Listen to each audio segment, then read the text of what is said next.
asi kutaura chokwadi vanhu paamonde vanoruvengo neni. Nyaya yeMukoma Sly inyaya inosuwisa zvikuru. Nokuti unoona kuti kunzi mukadzi wemunhu ka, kunzi mudzimai womunhu tinenge tichitarisira kuti anofanira kunge ari role model. Handika munhu anofanira kutarisika munhu anokudzwa ane chiremera. Zvino ukazoona hama dzomurume dzakumirira kufa kwomurume wako dzakuzokunanga chigure kana kukupuma chifambi chausina kubvira wakaita muupenyu.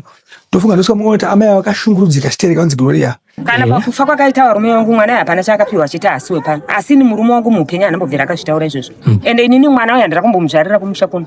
Ndakatakurira nhumbu yemwana kwaHarare kuwadzana kwataigara. Ndakazvarira mwana wangu ikoko.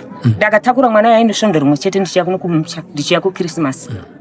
Andizive kuti mazira vanoita kuti mwana uyu ndakatokuhura vakawana kuno. Ndizvo kuti inini ndinofunga kuti vakuru vekare vaigadzirisa, vainadzurudza misha pakugara nepakurarama.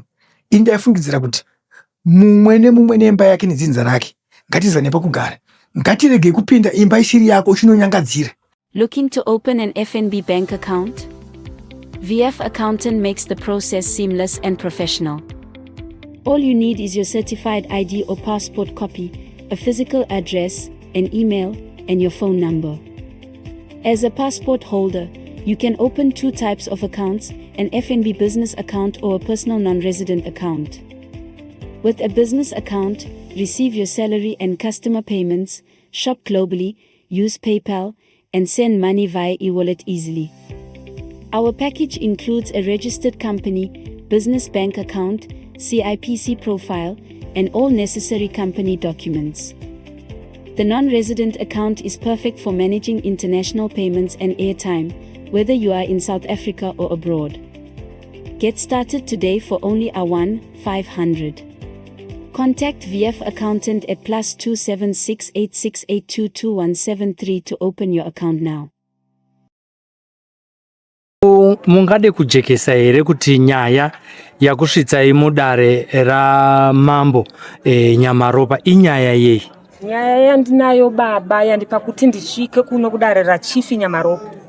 Ini ndiri chirikadzi yakasiwa nomurume waeni achifa 2004 muswa 2 June. Kubva ipapo kusvika pari nhasi ndiri kurarama neuchirikadzi. Zita rangu ndinonzi Gloria Kanombirira. Ndiri wemuno mumadziva muno. Ndokumusha kwangu. Kudokora village. Ndakazororwa kudate village.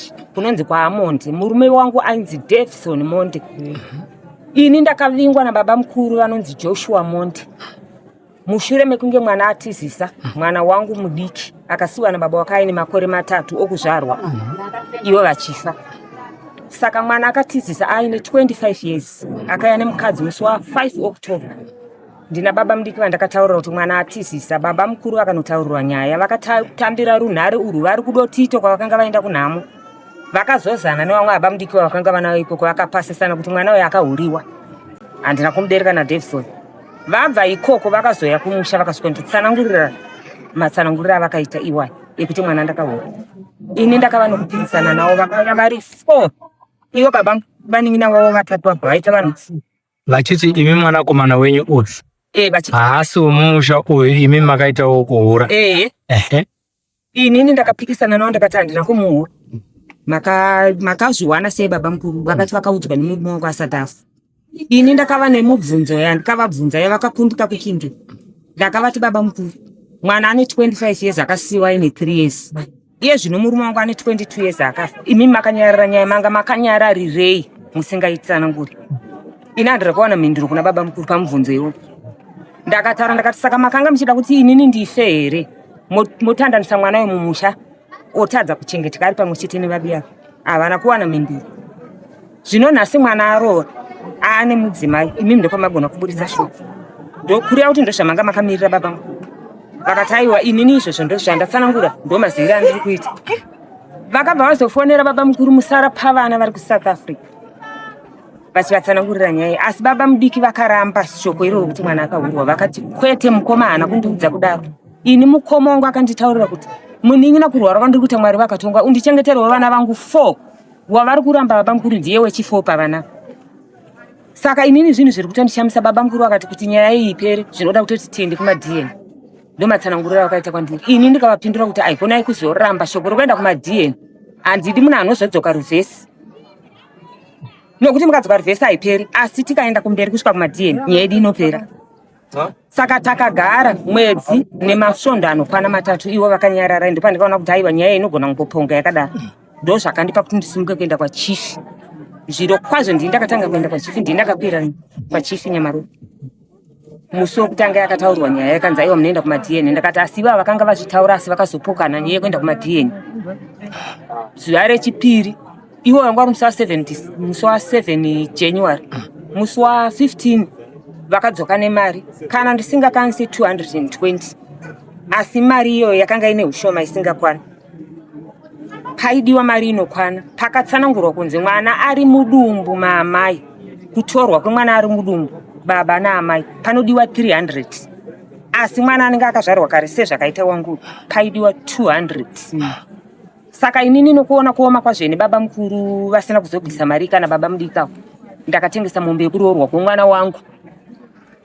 Ndikapa mupurisa wamambo ndakaenda naye kwachifi mari, tikaenda kunotoresa mwana MaDNA. Asi vana havana kuzotorwa vari 3. Mumwe wemurwere ane dambudziko regumbo, zvokuti kana riri zhizhanera hafambe marwendo marefu. Saka takamusiya kumba ndakaenda nevakanga varipo. MaDNA yedu nhasi abuda ndakahwina. Vana vangu ndive munhu mumwe chete havana kuhuriwa zvakataurwa kwachifi Nyamaropa.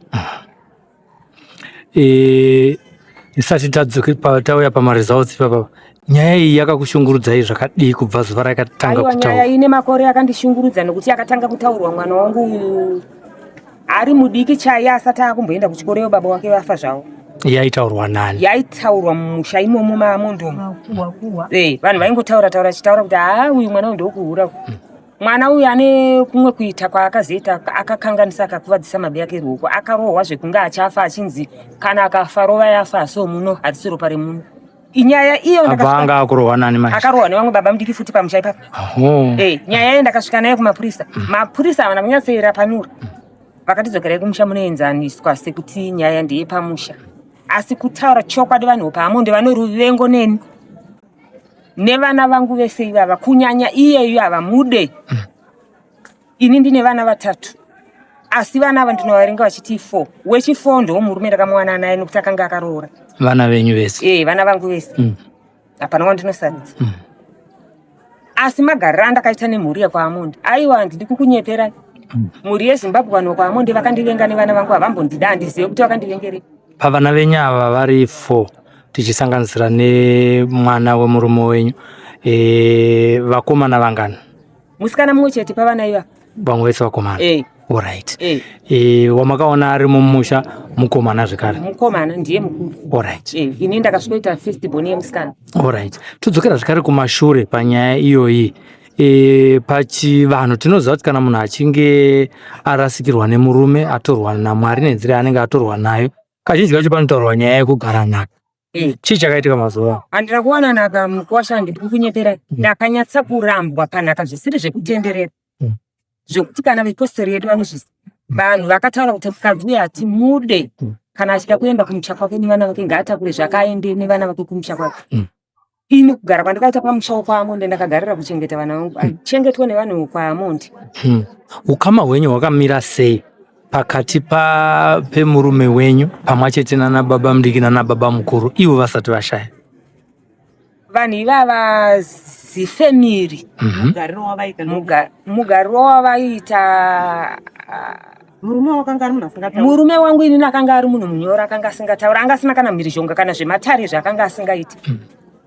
Asi hama dzake idzodzi zvematare zvinenge zvemuromo vaizvifarira. Nanhasi vakasara vari pana izvozvo vanoda zvemuromo zvemutauro.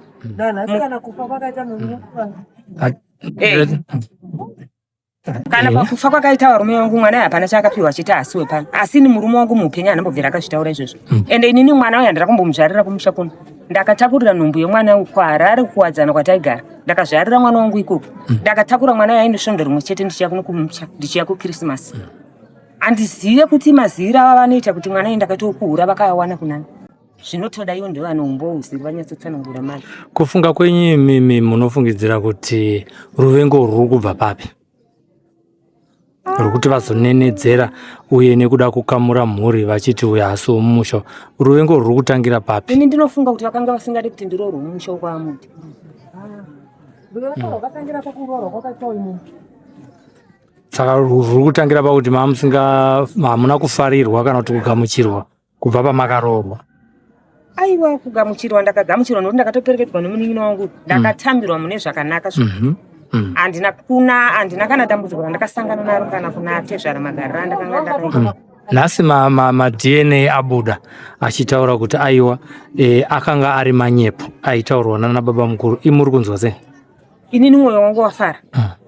Ndakutoda kutozivawo kwavari ivo kuti zvavachanzwa kunzi MaDNA aiwa ari kutaura kuti vana ava ndevemunhu mumwe chete. So zvinhu zvakafana zvatsanangurwa kudhara nachief paakasecha akati vana vaindaona kuti ndevemunhu mumwe chete. Ndotonzwa kwavariwo kwaMunda kuti ko zvino vana zvavabuda vari vemunhu mumwe chete vachati kudiko kwaMunda. Pamakakwira dare vakauyawo here kuno kudare? Vakatouya vakatozara karori kavo, vakauya vari vanhu 10. Ini ndakauya nevana vangu vatatu iva, inini wechi4 nemunin'ina wangu nehanzvadzi yangu nababa wangu sister 37. Alright. Nhasi uno vanga varipo here paunzwa maresults? Aiwa, vachauya nokuti vane shoko riri kuvagumbura nokuti ini ndakabvunzwa nemurambo wavo muzukuru wangu achiti ko Babamukuru makavasungisirei? Ko zvinoita here kuti musungisire Babamukuru? Ini handambotenderera, ndoda kutaura chokwadi mukofu. Inini nyaya yekunzi ndakaura yakandikumbura zvokuti indisina kuhura. Ndakapindura ndakati iwewe ava ndiBabamukuru vako, iyeni ndiBabamukuru wangu, asi iwewe ndiBabamukuru wako womba mako. Iroro ndoshoko rakavagumbura. Ndakati nyaya kana yapera ava ngavagare kumba kwavo Babamukuru, ini ndigare kumba kwangu semagariro atanga tichiita kana tasangana tichimhoresana. Kwete zvekumhanya-mhanya nenyaya kudai kuti kana vanzwa nyaya vanobva vati ndakunoibvunza. Inini kumba kwangu kuna musara pavana akaiswa. Inini ndinokumbira kuti vangavamupe mukana ndimbonetsana naye kana azokundika vopinda. Saka vakabva vati handichaenda kudare matondisunungura. Ndosaka vasiri kuuya, vasisauye kupi kuno kudare. Alright. Saka yapera ichinzi chii nekupumwa kwamakaitwa kuti muri pambi asi nhasi uno maresults enyu abuda achiti chokwadi mwana ndiwe murume wenyu akakubvisirai pfuma mukaita vana naye vatatu. Saka zvapera zvichinzi chii Mudare? Apa kwakumirira majudgment achaenda kunayo Babamukuru ndo vari kujaji vanhu vatadzoka Mudare vachipuwa. Ini ndichadzoka Mudare ndopuwa date rekuzodzoka kuno kudare rekuti ndinzwe kupera kwaye nenyaya. Imimi wose munhu akapumwa chipfambi zvakakushoresai iri nyaya yaigara ichingotaurwa, dai maa muchizobvunzwa namambo imimi kuti munoda kuripwa sei maiti chii? Aiwa, ndinoda kuripwa. Munoda kuripwa nei kuti mugutsikana? Ngavandibhadhare mombe Babamukuru kwete imwe chete, ngavandipe mombe 2 vandidzosere mari yangu yedare yandakabhadhara Mudare $85 ndo yekutanga. Ndiri kuda mari yangu $100 yandakaenda kunozadzikidza kumaresults kuMaDNA. Ndiri kuida iyoyo nemari yangu yedare $85 plus mari dzangu dzandiri kufambisa. Ndinokwira kubva kumba ndichiuya ndokwira kudzokera. Handipire ndindega, ndinenge ndine mwana wacho neye wasiri kuda yeye. Tichidzokera kumashure zvishoma pamwe ndapapodza. Pamakaenda akanobhadhara mari yeMaDNA yekutanga ndiani? Ivo Babamukuru ivo ndo vakauya naye, asi ivo vaiti vakaipiwa naye musara pano. Ndibatsireka vanhu. Vakapiwa mari. Vakapiwa mari asi yanga isina kukwana. Zvichiratidza kuti ichokwadi vaibvuma nyaya yavo yakanga vataura kuti mwana hazomunhu. Saka vakatsigira nemari yekuti muenda kuMaDNA mugozonyara. Laika tinotenda. Zvandangokubvunzai zvekuti muchadei izvi tangofanira zvitaura, asi tinoziva Chief Nyamaropa ndimambo vanotonga neuchenjeri vachakubvunzaiwo zvekare kuti munodei kunyange naivo vaine mutongo wavanenge vainawo kuna Babamukuru. Tinotenda. Mhuri yekwani yekwana Babamukuru? Mhuri yenyu? Monde. Aiwa, mambo pataura ndanangoti mungopa dzokoro. Aiwa, tinotenda. Mambo ndo vanga vatiti Secretary General. Ndini muri Mudare namambo Nyamaropa. Mune nyaya yakauya naamai vachizomanga kuti mwana wangu wandinaye wechinamba 3 kana asi mufamily mumari wechinamba 4 vari kuti vanga vachinenedzerwa nehama dzemurume vachinzi haasi mwana wemusha iko zvakagumbura amai vachavazoya kuno kudai nyaya muchibva mazobata mapavi nenyaya inoti tazozwa kufambisa kuti asvika asi anenge asati ataura nzira yaanofanira kunge achiita chinenge chinofanira chine bepa pano nyaya yakasvika sei kuno uye vakaifambisa sei? Nyaya yeMukoma Sly inyaya inosulisa zvikuru nokuti unoona kuti kunzi mukadzi wemunhu kunzi mudzimai womunhu tinenge tichitarisa kuti anofanira kunge ari role model. Handika munhu anofanira kutarisika munhu anokudzwa ane chiremera. Zvino ukazoona hama dzomurume dzakumirira kufa kwomurume wako dzakuzokunanga chigure kana kukupuma chifambi chausina kubvira wakaita muupenyu. Ndofunga ndosvika muona kuti amai vakashungurudzika chitereka kunzi Gloria vakati mambo ngatiende kumaDNA ndida kuziva kuti mwana uyu ndakamuwana kupi nokuti zvakutaurwa naBamukuru izvi Bamukuru avanoti vane imba yavo ina amai ona baba wavo uyu murume wavo uyu asanhaka ana baba wake ona amai vake aisiri same family. Asi zvazvinoita manje zvinonetsa ndechekuti unobva waona manje kuti imwe imba ndiyeke kunangedza imwe imba kuti mwana uyu wenumber 3 makaitawo kuhura. Saka ini zvangu am happy ndaona kana amai nhasi vakasununguka vari kufara kuti ashuwa zvabuda pachena kuti mwana abuda ari mumhuri yekwaMondi. Saka tamirira musi wa15 patinge tichivatambidza bepa rakanyorwa zvakakwanira ipapo ndipo pachabuda judgment. Inoda kuti murume anonzi Joshua Monde akaita mapitse naChangamire akati mwana uyu haasi wekwaMondi. Changamire wakati kana iwe wandihwina ndokukubhadhara asi iwe ndakakudya uri kundibhadhara. Saka tatasira manganya pakati pamambo nomurume wanzi Joshua Monde akananga amai vechifambi kuti paziso ramambo vakanga vaisa maDNA echivanhu vataura kuti Joshua mwana wekwaMondi ichokwadi asi avo vakamhanhanirwa vakaramba zvakutaura mambonya makakwadze zvemanyaya naso mumusha medu vaende kumaDNA. Tichitarisa tokira naitahambo tichitarisa maDNA zvekana anoitwa pachivanhu neuchenjeri unenge uchiita mambo ipapa kumberi kwacho nyaya iyi ichazimira sei nokuti amai ava vabuda ti vakuti mwana ndowomumusha ava vazodza nyaya saka ndezvipi zvataakutambudzira kuna mambo ndandositaura zvimwe zvavakutadza kuti amai ava futi vakanangwa kuti itari zvinofanira kukosei nawe. Ndichatanga panyaya yekuti mamo vanoita maDNA test yavo ichikaranga. Ndofunga Mukoma Sly munhu watanga kuuya munhu nhasi magara muchiuya ndepapi pakambopotsa chief Nyamaropa vachitaura kuti mwana uyu ukunodyiwa nenyaya ende shuwa munhu achidyiwa nenyaya. Zvino zvakonzera izvo kuti amai ava vachada kutobhadharwa vachada kuchenurwa unoda kuti vapumwe chifambi andozvona. Saka kureva kuti murume wanzi Joshua uyu kana kuti Monde family yafesana nemacharges mamwe asingaiti pamberi peuswa hwavo nokuda kwokupomera kwavakaita se pavakaita. Nyaya idzi vadzitanga idzi havachada kudzimirira futi andionaka. Saka ndiri kuziva kuti papapa zvakuna chief Nyamaropa musi wa5 kuti vanhu vachange vakateerera kunzwa kuti chief Nyamaropa vachiti kudii pamusoro pamai pakutadzwa kwavakaita. Chief Nyamaropa vachiti kudii kumurume anonzi Joshua Monde uyo akavapikisa kuti hakuna zvakadaro mwana haasi womusha medu. Saka vanhu sitakatasira papi ipapo tisingazozivawo kuvana nokuti mwana uyu anga akuonekwa nevamwe vana semwana okunze. Saka mwana anga atobatikanawo futi amai taure kuna baba wangu mani ndiende kuna baba wangu.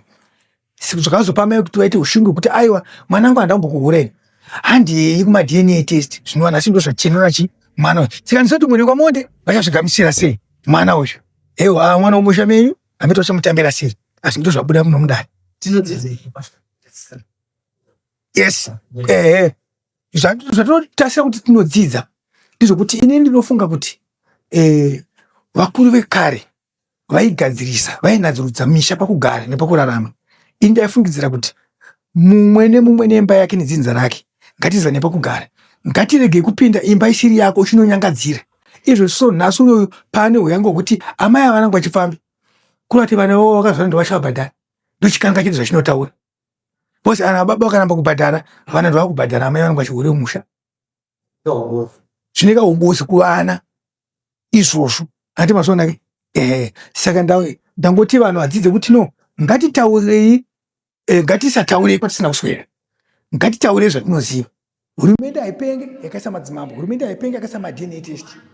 Ndo kunoperera nyaya dzipi idzodzo kwete kuti nemurume edu tinozviparira. Ndatenda ichokwadi ichokwadi musi wa 5 ndatenda. Okay. Looking to open an FNB bank account? VF Accountant makes the process seamless and professional. All you need is your certified ID or passport copy, a physical address, an email, and your phone number. As a passport holder, you can open 2 types of accounts, an FNB business account or a personal non-resident account. With a business account, receive your salary and customer payments, shop globally, use PayPal, and send money via e-wallet easily. Our package includes a registered company, business bank account, CIPC profile, and all necessary company documents. The non-resident account is perfect for managing international payments and airtime, whether you are in South Africa or abroad. Get started today for only R1,500. Contact VF Accountant at +27686822173 to open your account now.